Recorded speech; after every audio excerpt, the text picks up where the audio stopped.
La tercera película del universo cinematográfico de Marvel estrenada este año y la segunda lanzada en un mismo verano. Con tan solo 2 meses y medio de diferencia con Thunderbolts, llega por fin a los cines la carta más fuerte de Marvel Studios para este año: Los Cuatro Fantásticos Primeros Pasos. ¿Funciona? ¿Es lo mejor de Marvel este 2025 y sobre todo logró superar a la infame Fantastic de 2015? Bueno, la competencia tampoco estaba muy difícil.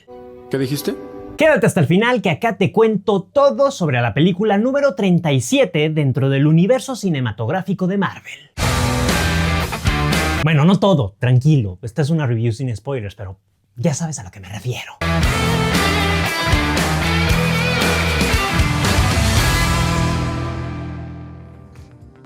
Ambientada en Tierra 828, y este es un dato que deben guardar muy bien porque recordemos que el canon oficial de las películas del universo cinematográfico de Marvel se desarrolla en Tierra 616. Nos encontramos ante una Nueva York retrofuturista donde los Cuatro Fantásticos ya llevan 4 años siendo una familia de héroes formada y reconocida por los pobladores de la Tierra. Reed Richards, Sue Storm, Johnny Storm y Ben Grimm habitan esta Tierra estilizada como una versión brillante y tecnológicamente muy avanzada de los años 60. Sue Storm se entera que está embarazada y no me vengan con que lanzo spoilers sin avisar, que por ahí ya recibí una queja, pero nunca doy spoilers. Todo esto es la sinopsis oficial, esta información ya circula por ahí, así que si no sabes nada de la historia y quieres permanecer así hasta ver la película, no pasa nada, no te vayas, pásate al siguiente capítulo del video, que por eso los pongo ahí si no están de adorno. Dicho lo anterior, retomo. Sue se entera que está embarazada. Todo pinta bien para la bonita familia, todo es paz y tranquilidad, hasta que la paz y la tranquilidad se acaba con la aparición de un presagio cósmico que anuncia la llegada de un devorador de mundos, Galactus. Su heraldo, la enigmática figura plateada Silver Surfer, aparece en medio de Times Square con el anuncio del apocalipsis. Mientras los Cuatro Fantásticos tratan de encontrar una manera para detener al titán cósmico, también deben enfrentar la posibilidad de que el sacrificio tan grande que este ser demanda sea inevitable. Lo que comienza como una defensa del planeta entero se convierte en una prueba sobre lo que significa ser una familia frente a momentos tan cruciales como la desaparición de la humanidad misma. La primera película de la fase 6 del universo cinematográfico de Marvel, sí, en las últimas fases como que me ha quedado claro cuándo empiezan y cuando terminan, pero sí, esta es la primera película de la última fase de la saga del multiverso. Los Cuatro Fantásticos Primeros Pasos es dirigida por Matt Shakman, un cineasta que ha dedicado la mayor parte de su carrera a la televisión y que seguro recuerdas por haber sido el encargado de dirigir los 9 episodios de WandaVision. Además, ha dirigido episodios de grandes series de televisión como Doctor House, Mad Men, Fargo, Game of Thrones, The Boys, Succession. Así que, a pesar de tener solo una película en su filmografía como director,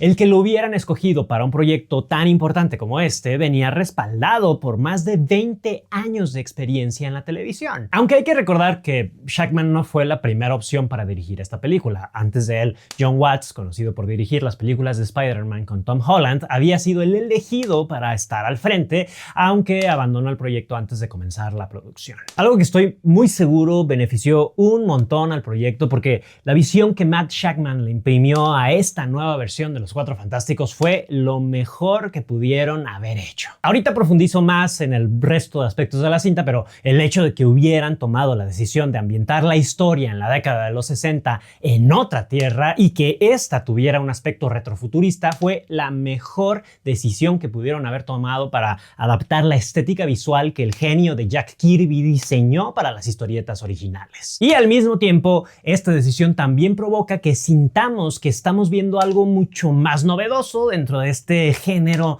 tan sobresaturado que parece que cada vez le cuesta más trabajo mostrar cosas nuevas. Creo que es justo ese elemento visual una de las características más fuertes que presenta la película. Y entre esas características también se encuentra obviamente el reparto, que miren, yo la verdad no estuve muy de acuerdo con la elección de Pedro Pascal como Reed Richards, y no porque me caiga mal, al contrario, el tipo me cae súper bien, sino que la verdad nos está sobresaturando muchísimo. Simplemente esta semana se estrena Los Cuatro Fantásticos Primeros Pasos. La próxima semana Amores Materialistas y muy pronto en México, porque en Estados Unidos ya se estrenó, Eddington. El señor está en todas partes y si algo hemos aprendido con el género de superhéroes es que la sobresaturación no siempre es buena idea. Pero también debo decir que la gran mayoría de sus proyectos son muy buenos y él lo hace muy bien en todos y acá no es la excepción. Tenemos a este científico brillante preocupado por encontrar una forma para salvar al planeta entero, mientras que al mismo tiempo debe proteger con valentía a su propia familia de la colosal amenaza cósmica Galactus.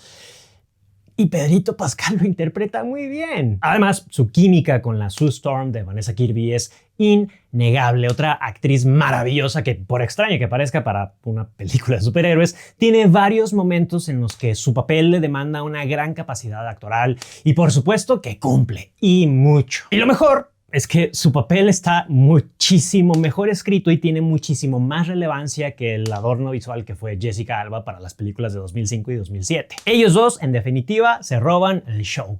Tal vez de más, ya que de pronto sí sentí que me hizo más falta que se profundizara un poquitín más en las figuras de Johnny Storm y Ben Grimm. Ben Grimm, por ejemplo, siento que tuvo un poco más de oportunidad. Por ahí lo vemos demostrando este gran corazón de piedra con el que carga y cómo todos lo adoran, desde los pequeños y grandes, pero ahí sí, imposible la comparación. En cuanto a personajes, siento que las dos películas de Team Story representan a la mole de una forma mucho más completa. En cuanto a Johnny Storm, tampoco estaba muy convencido. Bien, y no me malentiendan, amo a Joseph Quinn, pero lo que mostraban en los avances no me parecía muy Johnny Storm. Y nada tiene que ver con compararlo con el Johnny de Chris Evans, que considero lo hace muy bien. No va por ahí, solo se me hacía como una versión muy contenida del personaje. Hasta se generó una conversación muy válida y muy interesante previo al estreno, y obvio tiene que ver con el sobrecuidado que tiene Disney con respecto al comportamiento de sus personajes, y por eso sí,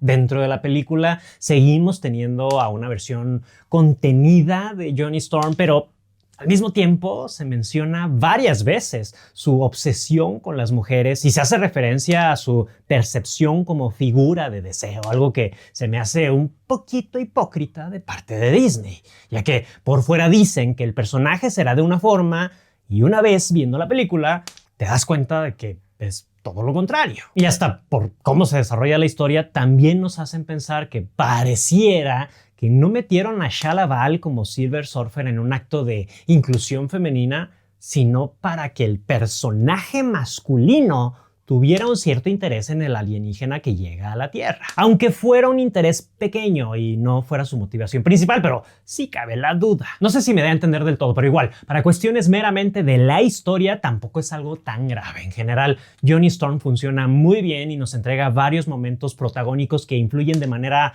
muy sustancial en la historia. Y todo más bien que mal hasta acá, pero imposible no hablar de esa patita de la que Marvel ha cojeado desde hace unos 3 o 4 años y que nos ha entregado grandes memes como la cabeza flotante, la otra cabeza flotante, el perturbador ojo de Doctor Strange, la pantalla verde del CAF. Nada en contra del CAF, pero estudiantes, Hollywood, debe haber una diferencia, ¿no? Así que de todo esto hablo a continuación. Pero antes de seguir adelante, paso muy rápido a recordarte que te suscribas al canal y ya que estás por ahí le des un me gusta a este video y me dejes un comentario con tu película favorita de la fase 5 de Marvel. Recuerda que es la mejor forma de apoyarme para que así yo pueda seguir creciendo y seguir trayéndote más información y reviews de las películas más recientes. Muchas gracias, continuamos.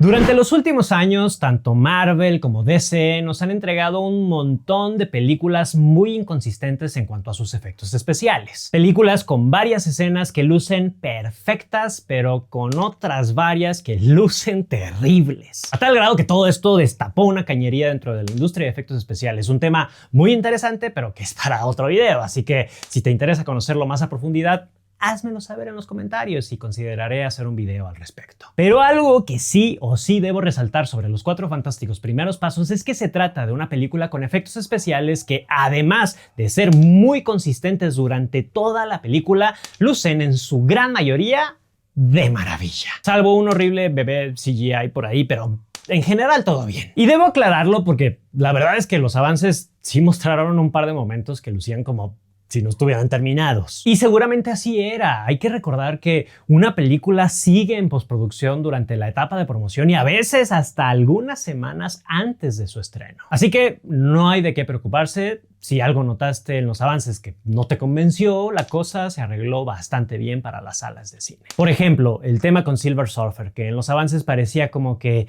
el CGI había empeorado demasiado con respecto a la versión de hace casi 20 años, pero dentro de la película el personaje luce mucho mejor. No sabría si decir si mejor que el anterior, pero definitivamente no peor. Es que la verdad en 2007 hicieron un gran trabajo. Y acá tenemos como unas 3 escenitas en que la vemos volando a grandes velocidades y la verdad se ve espectacular. Sí, son momentos que generan gran emoción. Y en cuanto a Galactus, ¡wow! Esperaba que se viera bien. No esperaba que se viera tan bien. Sí me hacía soltar unos muy involuntarios wow cada que aparecía una toma impresionante de él, sobre todo la primera vez que aparece y cuando lo vemos caminando por Nueva York. No era tarea fácil, pero hay que reconocer que somos privilegiados al vivir en una época en la que, si las cosas se hacen bien, podemos tener personajes colosales como lo fueron los Celestiales y ahora Galactus, que lucen impresionantes en pantalla. A eso súmale la voz de Ralph Ineson y tenemos a un villanazo que verdaderamente inspira demasiado terror. Y sobre la mitología de ambos tenemos algunas referencias que, si quieres conocer más sobre ellos, te dejo este video donde cuento toda su historia y donde también advertí que seguramente veríamos muy poco sobre sus orígenes, y así fue. Y aunque funciona, sí hubiera preferido que le añadieran unos minutitos más al metraje para conocerlos más a fondo. Sobre todo el Silver Surfer de Shalla-Bal, con quien tenemos una escena con Johnny Storm muy emocional sobre ella y sus motivaciones, pero es un momento muy limitado. Siento que sí quedó un poco a medias, y más porque, aunque limitado, Julia Garner lo hace muy bien como Shalla-Bal. Y acá tengo que agradecer que, aunque sí hay mucho humor dentro de la película, este está muy bien dosificado y en escenas como estas se permite que la tensión dramática se desarrolle y se libere sin la necesidad de un remate cómico simplón. Si viste mi honest review de Superman, sabes muy bien a lo que me refiero. Y una cosa más que debo resaltar es su estética tan distintiva. Lo vimos desde el primer póster que lanzaron, lo vimos en los avances y toda la campaña de publicidad que le están haciendo. La película grita a los 4 vientos, a los 4 como debe ser. Que se trata de una película de ciencia ficción retrofuturista. Y vaya que lo cumple durante toda la película. Tenemos toda esta tecnología que, a pesar de ser tan avanzada, sigue pareciendo muy analógica. La arquitectura que pareciera haber sido sacada de estos libros sesenteros que describían cómo sería el mundo en 2025 desde el punto de vista de 1965, hasta la paleta de colores mucho más saturada con un look retro, hacen que visualmente la película sobresalga. Y además, antes de terminar, algo que también quisiera destacar es su música. La verdad, Marvel no se destaca para nada en lo musical, exceptuando las películas de Avengers, y porque sería demasiado si de plano no compusieran una buena banda sonora para ellas, pero quiero que hagas un ejercicio mental e intentes recordar la melodía de 5 de las 37 películas de Marvel que existen. Y si logras hacerlo, felicidades, escríbelo en los comentarios, eres un gran fan del MCU. Pues eso está un poco a medias en esta película, pero sí funciona mejor que otras. La música no sobresale en general, pero el gran Michael Giacchino sí logra por lo menos entregarnos un leitmotiv muy distintivo y muy pegadizo. Algo que la verdad se agradece, porque la música es un elemento muy importante dentro de cualquier buena producción cinematográfica. Y hay 2 escenas postcréditos, como ya se veía venir. Una es la que vale la pena, otra es un mero chistorete. La que vale la pena es la primera. A esa sí recomiendo que te quedes, da un pequeño adelanto de lo que se viene. Se sabe que esta escena ni siquiera la dirigió Shackman, sino que lo hicieron los hermanos Russo. Entonces, para que te des una idea de lo mucho que vale la pena verla. Pero una vez que termina, a la mitad de los créditos, si te anda mucho del baño o si ya te quieres largar de la sala, no pasa nada si no ves la segunda. En general, los 4 fantásticos primeros pasos se siente y está muy alejada del resto de las películas de Marvel, lo que, irónicamente, estoy seguro le beneficia bastante. Porque en medio de toda esta sobresaturación de producciones de Marvel que tenemos, el tener una pieza que sobrevive por sí sola, que sí muestra un conflicto de talla cósmica, pero que al mismo tiempo se centra en el núcleo emocional que es esta sola familia y la amenaza que como familia enfrentan, es como un pequeño tesoro lleno de nostalgia que no se encuentra fácil en el cine de superhéroes actual. Los Cuatro Fantásticos Primeros Pasos es una película con su propia personalidad, con mucho corazón, para la que no necesitas hacer la tarea y ver el resto de películas y series para entenderla. Una historia que está alejada de la apretadísima agenda del resto del universo cinematográfico de Marvel, pero que al mismo tiempo puede beneficiar a este mismo universo, que vaya que ha tenido un montón de tropezones durante los últimos años y que de pronto parece que llega con el pie incorrecto a su gran evento cinematográfico Avengers Doomsday. Pero por lo menos con esta película lo hace con un paso mucho más firme. A Los Cuatro Fantásticos Primeros Pasos le doy una calificación de 9/10. Pero como siempre me interesa conocer tu opinión, así que escribe en los comentarios si te gustó o no la película y si no la has visto, dime si estás interesado en hacerlo. Y, muy importante, cuando vayas a verla, regresa a este video y cuéntame qué te pareció. Si te gustó este video, dale like, comparte y suscríbete a nuestro canal. Yo soy Jonas Alcaraz y nos vemos pronto.